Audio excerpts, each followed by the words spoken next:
자, 반갑습니다. 신경진입니다. 자, 우리가 지난 실습 강의에서 한 네 가지의 예제를 들고 같이 한번 여러분들하고 풀어봤죠. 그죠? 자, 이어서 우리가 이제 변수와 계산 부분에서 우리가 필요한 내용들을 조금 더 이론적으로 공부를 해봐야 될 것 같아요. 그리고 난 다음에 또 이제 문제 풀이를 예제도 치고 문제도 풀고 뭐 그런 형태로 가져가야 안 되겠습니까? 그죠? 자, 한번 들어보시죠. 자, 이번에 볼 거는요, 이제 수식과 연산자부터 시작해서 함수에 관련된 호출 부분, 특히 계산적인 부분에서 쓰이는 이러한 내용들과 그리고 우리가 미리 사용을 했던 뭐 함수들 중에서 종류들도 좀 보고 뭐 등등을 할 겁니다. 자, 일단 용어부터 우리가 좀 알아야 돼요. 그죠? 용어부터 좀 알아야 되기 때문에 우리가 한번 보도록 합니다. 자, 수식이라는 거. 자, 영어로는 expression이라고 우리가 흔히 얘기를 하고요. 자, 수식이란 피연산자들과 연산자의 조합을 의미한다. 연산자는 오퍼레이터, 그죠? 연산자는 오퍼레이터, 영어로는 오퍼레이터라고 합니다. 그리고 연산을 나타내는 기호를 의미를 하죠. 예를 들면 플러스, 마이너스, 곱하기, 뭐 나누기, 뭐 퍼센트, 뭐 전부 다 이런 것들이 오퍼랜드예요. 오퍼레이터예요. 오퍼레이터. 알겠죠? 그 다음에 피연산자는 연산의 대상이 되는 것을 의미한다. 뭐 예를 들면 수식 갈로 열고 5 곱하기 8은 5와 8은 피연산자, 우리가 오퍼랜드라고 합니다. 피연산자는 오퍼랜드라고 하고 여기에 오퍼레이터가 하나 연산자가 들어가 있죠. 그죠? 이 연산자, 이거는 연산자에 해당이 됩니다. 그래서 이렇게 합해 놓은 것을 우리가 수식이라고 하고요. 익스프레션이라고 하고요. 이거를 이제 하나하나 뜯어내면 5 곱하기 8 이거는 사이드에 이렇게 곱하기가 있고 여기에 곱하기라는 걸로 통해서 이 두 개가 곱해지죠. 그죠? 5, 8에 40 이렇게 그죠? 그래서 곱해지기 때문에 이 곱해지는 행위를 하는 연산자를 우리가 연산자를 통칭하여 오퍼레이터라고 하고요. 이거를 우리는 이제 오퍼랜드라고 합니다. 그리고 이 결과값은 결국에는 나중에 식의 값이 나와서 대입 연산자를 통해서 이렇게 대입이 될 겁니다. 그게 B라면 말이죠. 만약에 예를 들어서 5 곱하기 8이 이렇게 되어 있다면 말이죠. 좌측에서 우측으로 계산을 하고 그리고 난 다음에 그 값의 결과를 우측으로 이제 대입 연산자에 의해서 B라는 변수에게다가 할당을 하게 되는 형태가 되는 것이죠. 맞습니까? 그래서 우리가 연산자도 산술 연산자라고 이제 흔히 얘기를 하는데 이런 산술 연산자도 이 오퍼랜드의 개수에 따라서요. 1항, 2항, 3항 뭐 이렇게 연산자로 나눕니다. 특히 뭐 이런 거 같은 경우가 있겠죠. 1항 연산자 같은 경우는 뭐 오퍼랜드가 한 개밖에 없는 거예요. 그래서 우리가 흔히 이렇게 하면 뭐 아니면 이렇게 했다. 그럼 이거는 양수값을 나타내는데 양수값은 흔히 우리가 그냥 일반적으로 생략을 하죠. 그죠? 그리고 근데 마이너스 값을 나타낼 때는 우리가 이렇게 마이너스 A라고 합니다. 그죠? 그죠? 그리고 또 이제 우리 뒤에서 배우게 될 뭐 전위 증감 연산자 이런 것들 그리고 이렇게 이렇게 이거는 이제 전위 증가 연산자고요. 이거는 후위 증가 연산자가 됩니다. 그리고 마이너 A라는 것도 있고요. 마이너스가 두 개입니다. 참고로 한 개, 두 개, 뭐 이렇게 해서 A 이렇게 되어 있는 것도 있어요. 이거는 전위 감소 연산자예요. 그리고 이거에 이렇게 되어 있는 거, 이거는 후위 감소 연산자. 그래서 이거는 지금 다 공통적으로 뭐예요? 전부 다 이래 오퍼랜드하고 오퍼레이터가 한 개씩 있죠. 그래서 이런 것들은 우리가 1항 오퍼레이터 1항 연산자다라고 얘기를 하고요. 이와 같이 두 개의 두 개의 오퍼랜드가 이렇게 존재한다. 피연산자가 있다. 그럼 이거는 우리는 2항이라고 합니다. 2항. 아시겠죠? 그리고 세 개의 오퍼랜드를 지니고 있는 것들도 있는데요. 뭐 우리가 예를 들면 A는 뭐 이렇게 해서 여기에서 A 뭐 A 해서 여기에다가 물음표를 하고 뭐 X 이렇게 뭐 10 하고 1, 2 이렇게 되어 있는 경우도 있어요. 이렇게 돼버리면 이거는 자, 이 값이 true냐 거짓이냐에 따라서 이게 1이 여기에 들어가든지 아니면 여기에 들어가는 그런 형태로 되어 있어 가지고 이게 지금 3개죠. 그죠? 그죠? 이런 것들 우리가 사망 연산자라고 얘기를 합니다. 아시겠죠? 자, 요렇게 연산자도 산술 연산자도 1항, 2항, 3항 이렇게 우리가 나눌 수가 있다라는 것이죠. 디테일하게 파고 들어간다면 말이죠. 아시겠죠? 연산자의 개수에 따라 피연산자의 개수에 따라서 1항, 2항, 3항으로도 나뉘어진다라는 사실은 좀 알고 계셨으면 합니다. 자, 그 다음 볼게요. 자, 산술 연산자가 나오는데 이미 우리가 좀 다 해봤던 내용들인데요. 자, 산술 연산자는 기본적인 산술 연산인 4층 연산이죠. 그죠? 덧셈, 뺄셈, 곱셈, 나눗셈을 내다가 나머지 연산까지 우리가 다 전부 다 산술 연산으로 포함을 시킵니다. 그래서 연산자의 종류는 보시면 덧셈, 뺄셈, 곱셈, 나눗셈. 자, 요거의 차이점 아시죠? 그죠? 요거하고 나눗셈 요거가 들어온다면 이거는 해봤죠? 지난 시간에. 그죠? 이거는 실수를 리턴하죠. 그죠? 실수값. 한데 얘는 정수값을 리턴을 해요. 근데 희한하게도 이거는 파이썬의 언어에만 있는 것 같아요. 제가 자바나 뭐 C++이나 뭐 이런 기타 다른 언어들은 이러한 기호는 없어요. 이런 게 이제 주석으로 이제 되어 있는 경우는 많이 있는데 이런 경우는 나누기 기호가 2개 있는 거는 거의 없어요. 그래서 이거는 파이썬만의 특별한 뭐 그러한 나눗셈을 이렇게 지원을 하네요. 그래서 이거는 뭐예요? 그죠? 나눴는데 몫은 1이잖아요. 그죠? 그리고 1.75인데 결국에는 뒤에 걸 다 버리는 거예요. 올림도 안 하고요. 그죠? 예, 반올림도 안 하고 버리는 거. 정수의 몫만 이제 가지고 오는 것이고요. 이거는 한 개를 하게 되면 원래대로 우리가 알고 있는 1.75라는 숫자를 실수를 가져오게 되는 것이죠. 그리고 이제 나머지 연산자는 아시다시피 자, 7에서 나머지는 3이죠. 그죠? 예, 3이라는 값을 이렇게 가지고 온다라는 거죠. 그래서 주의할 점은 앞서 실습에서도 우리가 확인을 해본 바 있지만 나눗셈은 항상 실수로 계산된다는 것을 알고 있죠. 그죠? 당연한 얘기죠. 그죠? 그런데 나눗셈을 하여 정수의 결과를 얻고자를 한다면 이렇게 나눗셈 기호를 이렇게 2개를 적어줘라. 그죠? 그래서 이렇게 되면 정수 나눗셈이 되고 이렇게 1개를 넣어주면 실수 나눗셈이 되더라. 요거는 파이썬만의 특이한 나눗셈 방법이다. 뭐 제가 볼 때는 그렇게 되어 있어요. 그래서 이 연산자는 아마 내부적으로 그렇게 파이썬에서는 그렇게 만들어 놓은 것 같아요. 네, 됐나요? 네, 요거 뭐 편리한 기능이다. 그죠?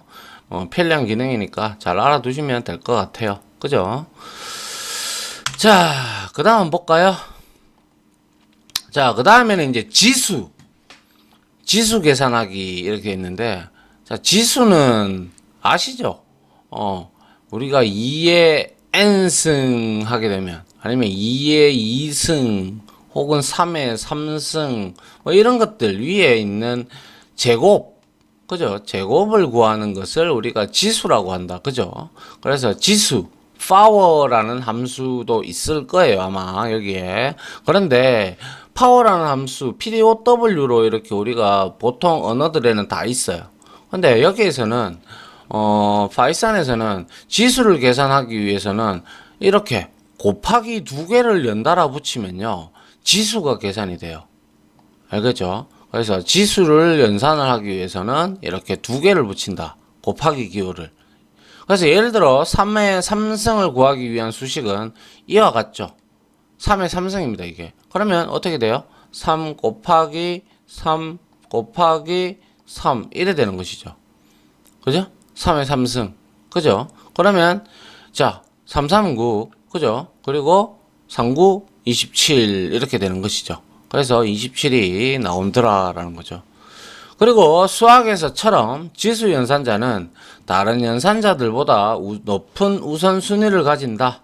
그래서 일단 우리가 뭐 예를 들어서 2의 2승 더하기 4 곱하기 7이다. 이렇게 계산하면 이 값은 얼마예요? 2의 2승은 4죠. 그죠? 4로 끝나고요. 먼저 얘가 우선순위가 얘가 높죠. 그럼 4 곱하기 7은 28이다. 그죠? 28 플러스 4가 돼서 결과는 32가 나올 건데요. 근데 이렇게 하는 것보다는 제가 엄밀히 말씀드리자면 이렇게 놔두면 예를 들어서 이런 경우도 있잖아요. 뭐 예를 들어서 막 우리가 이제 a라는 변수에다가 뭐 2 곱하기 7 플러스 1 뭐 나누기 10 이렇게 해놓으면요. 이렇게 계산이 되는 게 원칙인데 여기에 곱셈보다 이 더하기보다 이 산술 연산자인 곱셈과 나누기가 우선순위가 높아요. 그죠? 그래서 이렇게 돼 버리는 것보다는 우리는 이런 것들은 굉장히 가독성이 떨어진다. 그죠? 수식이라고 하더라 할 값이라도. 그죠? 그래서 이런 경우에는 좀 다른 사람들로 하여금 봤을 때 좀 뭐라고 해야 될까요? 보기 좋게끔 만들어 주려면 갈로를 써야 돼요. 무조건. 그죠? 이렇게 쓰든지 아니면 이거 두 개가 7 플러스 1이 먼저 계산이 돼야 된다. 그럼 이거 두 개를 갈로를 이렇게 먼저 묶어야 돼요. 갈로는 항상 최고 우선순위니까요. 그죠? 예, 이런 식으로 해줘야 다른 사람들도 보기 쉽고 나중에 시간이 흘러 자기가 바라봤을 때도 알아보기가 쉽단 말이에요. 우리는 수학을 배웠다면 관로가 최고 순위라는 거는 이미 너무나 잘 알고 있어요. 맞죠? 예. 그래서 이제 이렇게 우선순위를 가진다라는 게 그 내용이었고요. 이제 나머지 계산하기 해봤어요. 그죠? 그래서 나머지 연산자 %는 생각보다 많이 사용되는 중요한 연산자입니다. x%y는 x 나머지 계산을 하는 거죠. 그죠? x를 y로 나누어서 남은 몫을 남은 나머지를 반환을 하는 것이죠. 그래서 예를 들면 9를 2로 나누면 몫은 4죠. 그죠? 2, 4, 8. 그리고 1이 남죠. 그러면 1이 나머지가 되는 것이죠. 그죠? 그래서 나머지 연산은 모듈러스 연산이라고 불리는데요. 저는 모듈러스 연산이라고 하는 내용은 솔직히 말씀드려서 저는 나머지 연산은 많이 들어봤지만 모듈러스 연산은 솔직히 처음 들어봤어요. 저도. 그래서 뭐 나머지 연산이나 모듈러스 연산이나 뭐 똑같은 말이니까 여러분들은 그냥 %가 뭐 하는 역할인지만 알면 되죠. 그죠? 그래서 % 연산자는 우리가 알고 있는 %와는 전혀 관련이 없다라는 거 아시겠죠? 예, 뭐 이거는 뭐 제가 그냥 혹시나 싶어서 말씀을 드린 거고요. 아무튼 이 %는 이항 연산자이면서 얘는 이렇게 나누어서 그 떨어지는 몫을 제외한 나머지 값을 구할 때 사용하는 게 바로 이 %라는 연산자더라 라는 걸 여러분들이 이제 알아두시면 되겠죠. 뭐 굳이 외울 필요 없습니다. 계속 저랑 연습을 하고 계속 실습을 하다 보면 여러분들 자연스럽게 익숙해집니다. 아시겠죠? 자, 그 다음 한번 볼까요? 자, 그래서 연산자의 우선순위가 있죠. 그죠? 그래서 여러 연산자들을 하나의 수식에 섞여 있는 경우, 이런 경우를 안 만들어야 됩니다. 사실은. 그죠? 그런데 그에 따라서 연산자의 우선순위에 따라서 연산된다 이렇게 되어 있는데 아까 말씀드린 바대로 지수가 제일 첫 번째로 우선순위가 제일 높습니다. 그 다음에 곱셈, 나눗셈, 나머지가 높고요. 덧셈, 뺄셈이 1차원적인 게 제일 낮아요. 그죠? 그래서 일반적인 수식의 경우는 왼쪽에서 오른쪽으로 계산이 된다. 당연하죠. 이렇게 계산이 되는데 중요한 거는 얘가 우선순위가 높죠. 그죠? 그리고 얘가 우선순위가 얘보다 낮아요. 그럼 2, 3은 6, 그리고 플러스 1을 해서 7이 나오는 건데 이렇게 하면 보기 싫다라고 있어요. 그죠? 차라리 이렇게 묶어주면 오히려 이게 더 좋아 보이고 가독성이 좋죠. 아울러 이거 같은 경우도 뭐 이거는 그대로 놔둬도 될 것 같네요. 그죠? 이거는 마이너스끼리만 되어 있기 때문에 동일한 우선순위니까요. 그래서 여기서 빼면 마이너스를 빼고 이렇게 등등을 했단 말이죠. 그러면 여기서 이걸 빼면 36에서 마이너스 36에서 마이너스 39가 되겠다. 그죠? 예. 그래서 하지만 이렇게 제가 여기 빨간색으로 이렇게 적어 놨어요. 이게 상당히 중요하다는 내용이에요. 아시겠죠? 하지만 이것저것 우선순위 따질 필요 없이 괄호를 사용하는 것이 제일 좋은 방법입니다. 그 이유는 괄호를 추가하면 코드가 보기 쉬워지며 연산자의 우선순위 따위를 생각할 필요도 없다라는 것이죠. 맞잖아요. 예, 이렇게 우리가 외울 필요도 없고요. 그냥 괄호 하나 잘 쳐놓으면 얘가 보기가 좋잖아요. 아, 이게 먼저 계산돼서 나오는구나. 그럼 6이, 2, 3은 6이니까 6이고, 이거하고 더하기 하면 7이구나. 이거는 뭐 기본적으로 우리가 수학을 아니면 산수를 배우신 분들은 다 안단 말이죠. 그래서 누구나 복잡한 수식보다는 이렇게, 물론 복잡한 수식을 쓸 때도 있어요. 있는데, 최소한 이렇게 괄호를 쳐줌으로써 여러분들이, 남들로 하여금, 아니, 자기가 편하게끔 하기 위해서는 더욱더 이게 좋다라는 것이죠. 아시겠죠? 예, 그래서 우선순위를 따질 필요 없이 괄호를 쓰자. 예, 그게 제 개인적인, 저의 지금까지의 뭐 생각입니다. 자, 그 다음 보겠습니다. 자, 이번에는 함수 호출인데요. 함수, 앞에서 우리가 살펴봤던 함수들이 많았죠. 뭐 예를 들어서 input 함수도 있었고 int 함수도 있었고 그죠? 그리고 또 뭐가 있었나요? 기억이 잘 안 나서요. 그죠? print 함수도 있었다. 그죠? 그래서 제가 뭐라고 애초에 1장 때부터 떠들었던 내용인데요. 뭡니까? 여기에 변수도 아니고 옆에 갈로 열고 갈로 닫고가 들어왔다. 그죠? 그럼 이거 무조건 함수다 그랬어요. 제가 아무 이유 없다 그랬어요. 그죠? 함수예요. 그리고 여기 안에 들어가는 값을 제가 지금 또 얘기하면 이제 한 3번, 4번 반복하는 것 같아요. 그럼 여러분들 귀에 딱지가 앉겠죠? 예. 매개 변수. 그죠? 매개 변수. 혹은 인자값. 혹은 파라메터. 그리고 아규먼츠. 다 같은 값이다. 다 같은 내용이다. 이렇게 우리가 알자. 그죠? 그렇게 제가 설명을 드렸습니다. 뭐 이제는 여러분들 정리를 해 두셨다면 뭐 계속 반복을 하고 있는 거니까 여러분들이 익숙해졌을 거라고 어느 정도는 생각합니다. 그래서 함수의 정의를 한번 보게 되면요.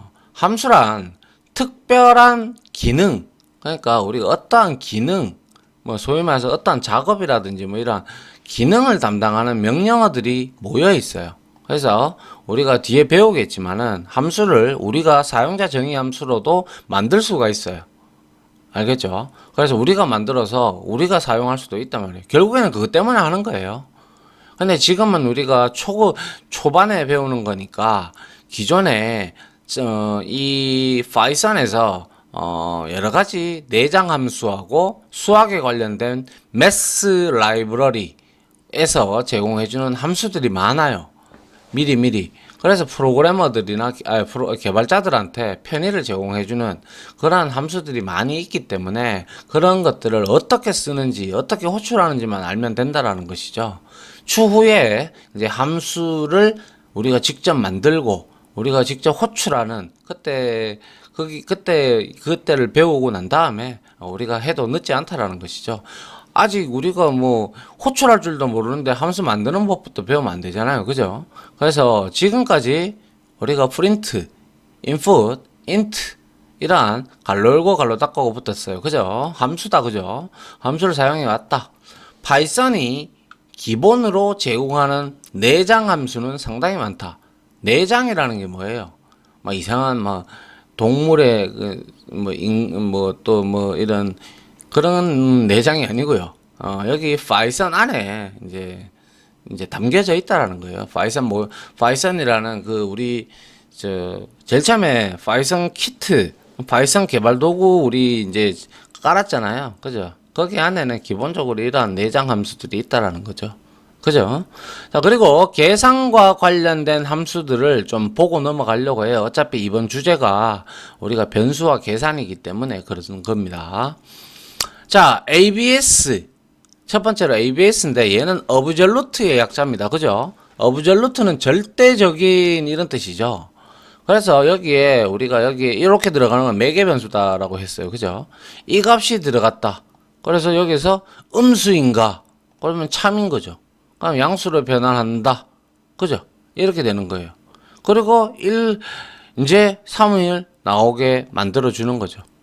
그래서 결국에는 ABS, 우리가 이렇게 ABS 이렇게 해서 여기에다가 어떠한 X 값을 넣어줬다. 그죠? 그럼 이거는 X의 절대값을 이제 구해서 이제 주는, 반환을 해주는 그런 함수가 될 겁니다. 아시겠죠?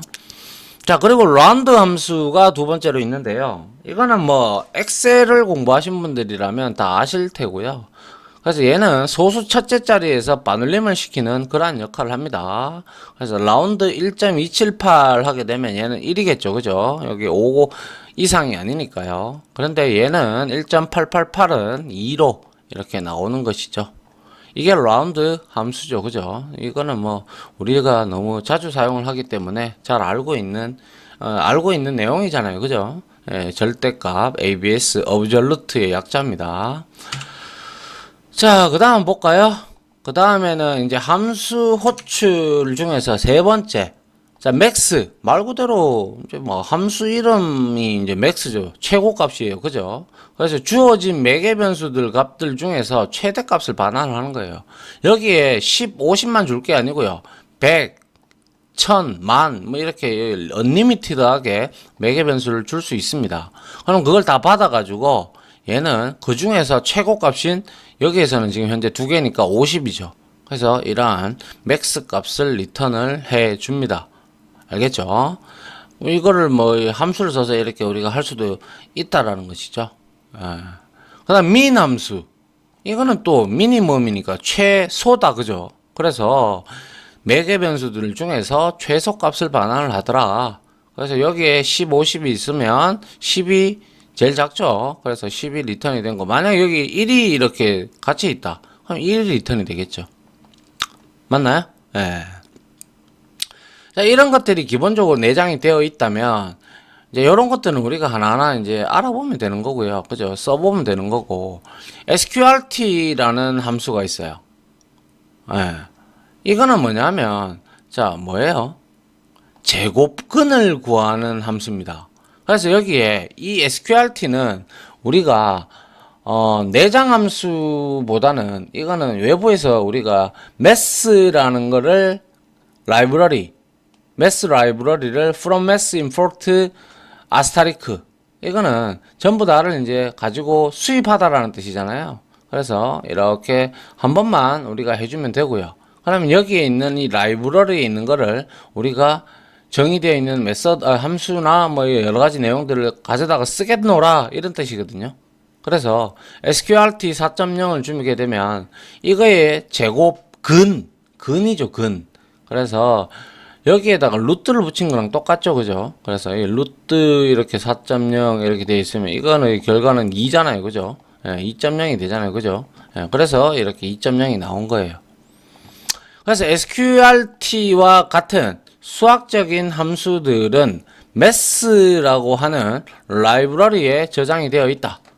파이썬에서는 이거를 우리는 모듈이라고 부른다. 그죠? 그래서 모듈은 하나의 뭐 어떠한 비슷한 부분에 대해서 여러 가지들을 이렇게 모아둔 라이브러리를 이렇게 모아둔 것들을 우리가 모듈이라고 합니다.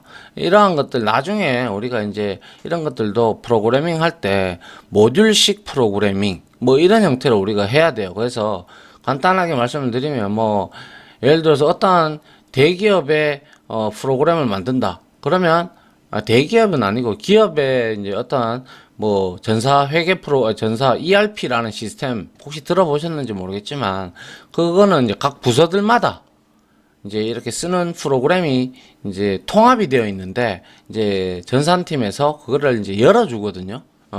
만약에 이렇게 세 개의 부서가 흔히 만약에 있다. 그럼 여기는 돈 만지는 회계팀한테만 열어줘야 되고, 여기에는 또 뭐 생산하시는 분들, 생산팀한테는 요 모듈만 열어주고, 그리고 영업팀이면 수주를 받아와야 되고 발주를 넣어야 되고 뭐 이렇게 팔아야 되니까 영업팀에 대한 모듈이 또 있어요. 근데 이 사람들은 이게 다 연동이 되어 있는지 모르겠죠. 전산팀만 알죠. 전산팀은 이걸 다 보니까요. 그죠? 예.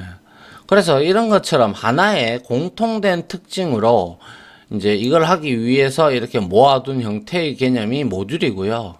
그 안에 하나하나에 우리가 함수도 만들고 뭐 나중에 가면 클래스로 속성과 프로퍼티 뭐 그리고 여러 가지 메서드 이런 것들을 작성을 해서 이렇게 만들어요. 이런 것들을. 알겠죠? 자, 그래서 매스 라이브러리에는 사인, 코사인, 로그 등등의 함수들이 다양한 함수가 존재하여 수학적인 계산을 쉽게 할 수 있게 해준다. 아시겠죠? 예. 수학적인 함수 계산을 쉽게 해준다라는 뭐 그런 게 있습니다. 그죠? 예. 그래서 뭐 우리가 이제 이러한 공학적인 부분을 좀 뭐 수치화를 해야 되겠다. 그럼 우리가 구태 머리 써가면서 할 필요 없다 이거예요. 여기에 사인 함수하고 코사인 함수, 로그 함수 이거 말고도 훨씬 더 많은 내용들이 매스 라이브러리에 다 만들어 놨으니까 우리는 찾아서 가져다 쓰기만 하면 돼요. 이런 것들은. 알겠죠? 자, 이게 바로 이제 함수를 직접 만드는 게 아니라 지금은 함수를 이제 기존에 만들어 놓은 함수를 우리가 호출해서 어떻게 쓰느냐 그 방법에 대해서 알아본 거고요. 알겠죠? 자, 그 다음 볼게요. 자, 그 다음에 인풋 함수. 뭐 설명 필요 없죠. 그죠? 우리 앞에서 제가 이미 한번 실습에서도 해봤죠. 그죠? 그래서 인풋 함수. 사용자로부터 키보드에서 입력을 받는 함수다. 우리가 나중에 마우스로 입력을 받는 마우스에 이렇게 클릭을 하든지 더블 클릭을 하다든지 아니면 휠을 왔다 갔다 한다든지 우클릭을 한다든지 이런 것들은 우리가 나중에 뒤에 가면 이벤트라고 해서 이벤트로 받아가지고 왼쪽을 눌렀는지 휠을 건드렸는지 오른쪽을 눌렀는지 등등은 이벤트로 우리가 받아내면 되는 거고요. 이 인풋 함수는 말 그대로 우리가 파이참이라는 그 이제 우리 저 도구 에디터에서 그죠? 딱 실행을 하면 인풋을 실행을 하면 거기에서 무엇을 입력하라고 콘솔 창에서 깜빡깜빡거리죠. 그죠? 보셨잖아요. 그죠? 그래서 자, 변수에다가 이제 프롬프트 문자열 여기 프롬프트 문자열은 뭐 하나의 정수를 입력하시오 이런 문자열이 들어가죠. 그죠? 그걸 출력을 하면서 커서는 여기서 깜빡깜빡거리죠. 깜빡깜빡거리면 우리가 여기에 값을 딱 입력을 하면 이 값이 문자열 타입으로 스트링 타입으로 이쪽으로 변수에 넘어간다는 사실을 이미 알고 있어요. 그죠? 그래서 우리가 정수를 바꾸자 한다면 int 함수를 이렇게 써야 되죠. 그죠? 맞나요? 예. 그래서 input 함수가 메서드 인풋이 혼출이 되면 프로그램의 실행은 사용자가 입력을 할 때까지 잠깐 여기서 멈추더라. 그죠? 예, 그리고 사용자가 입력을 마치고 엔터 키를 누르는 순간 프로그램이 다시 시작이 되죠. 우리 해봤다. 그죠? 예. 그리고 인풋 함수의 프롬프트 문자열은 화면에 출력되는 거고 맞죠? 잘 알고 있다. 그죠? 그리고 사용자에게 안내를 하는 용도로 사용되는 것이 바람직하죠. 그죠? 정수를 입력하시오라고 적어야 되는데, 거기다가, 뭐 아무거나 입력하세요. 뭐 이러면 안 되잖아요. 그죠? 예, 그건 잘못된 거죠. 예, 그래서 가이딩을 하는 용도로 사용되는 게 바람직하고요. 그래서 문자열 입력을 하는데, 이름은 무엇인가요? 그럼 이름을 우리가 입력을 하면 네임에 저장이 될 거고요. 문자열로. 그래서 프린트해서 찍었어요. 반갑습니다. 누구누구씨. 내가 만약에 여기 홍길동을 입력을 했다. 그러면 홍길동씨라고 나올 거고요. age는 숫자다. 그죠? 원래 나이가 숫자라잖아요. 그죠? 그래서 나이는요. 이러니까 10. 근데 여기서는 문자열로 받아도 상관은 없겠네요. 이렇게 되어 있다면. 그죠? 연산을 하는 게 아니잖아요. 그냥 단순하게 값을 받아서 출력하는 거니까 내가 만약에 나이는요 이런데 15입니다 이렇게 넣어들어도 결과값은 리턴하는 값은 반환하는 내 에이지에 저장되어 있는 거는 이렇게 15라는 문자열이지만 네, 그러면 당신은 이미 15살이시군요. 홍길동 씨, 이렇게 되는 거죠. 맞나요? 예. 자, 그런데, 이거랑 이렇게 연산이 없다면 문제가 안 되죠. 21살이네, 뭐, 이렇게. 그죠? 그런데, 만약에 숫자 입력을 받고 싶어. 그죠? 그런데, 여기에다가 인트 함수를 쓰지 않았단 말이죠. 이렇게. 근데 여기에서 연산이 일어나고 있어. 그럼 내가 10, 이와 같이 10, 20을 입력을 하면 여러분들도 이제 잘 알고 있듯이 이게 문자열이다. 그죠? 문자열이에요. 그러니까 이거 플러스 문자열 더하기 문자열 하니까 1020이 나와버리는 거예요. 문자열로 간주해서 서로 합쳐버리는 이러한 형태를 나타내고 있죠.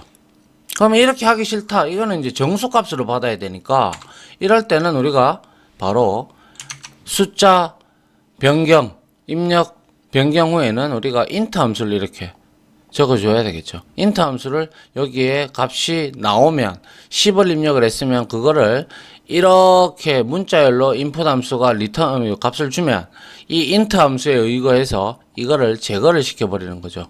그리고 나서 숫자 10을 x에다가 저장을 하게 돼서 이렇게 나오고 합은 30이다 라고 나오는 것이죠. 맞나요? 예, 이미 이 부분은 설명을 이미 많이 했어요. 그죠? 앞서 강의에서 설명한 바 있지만 재차 복기를 하도록 하자. 복습이 가장 중요합니다. 복습도 중요하고 모르면 반복하셔야 되고요. 앞으로 더 어려운 내용들, 지금은 조금 쉬운 내용을 다루고 있어서 초급이니까요. 근데 이제 중급, 고급 이상 올라가고 이러면 막 머리 깨집니다. 그래서 기초를 항상 탄탄히 해 두셔야 된다라는 말씀을 드리고 싶습니다. 어디든 똑같죠, 그죠? 자, 인풋 함수는 사용자가 입력한 값을 문자열로 반환을 하기 때문에 이걸 리턴 값이라고 우리가 흔히 얘기를 하는데 이 변수에 저장하기 때문에 10, 20을 문자열로 인식해서 앞에 거 변경하기 전에는 1020이 이렇게 나온 것이고요. 그죠? 하여 사용자로 정수를 입력받기 위해서는 int 함수, 이 함수가 하는 역할은 바로 문자열을 숫자로 바꾸는 함수를 사용하여야지만 올바른 결과를 얻을 수가 있다라는 것이죠. 근데 만약에 입력을 10a라고 했어요. int 함수 다 치고 그러면 이거 숫자로 바꿀 수 있나요? 못 바꿉니다. 그죠? 못 바꿔요. 그래서 올바르게 나중에 우리가 입력을 하고 이런 것들 바로 이제 에러를 발생을 시키겠죠. 그러면 뭐 원하는 값이 나오지 않겠죠. 맞나요? 자, 이렇게 해서 시간이 좀 흘렀는데요. 요까지 우리가 봤고요. 요까지 해서 하고, 자, 두 번째로 다음 시간에는 또 역시 관련된 변수하고 이제 수식, 연산자 등등을 이용을 해서 응용 프로그램도 풀어보고, 여러 가지 예제를 한번 또 해보도록 하겠습니다. 자, 아무튼 지금까지 강의 들어주신다고 수고하셨고요. 저는 이제 다음 실습 강의로 또한 찾아뵙도록 하겠습니다. 다들 감사합니다. 수고하셨습니다.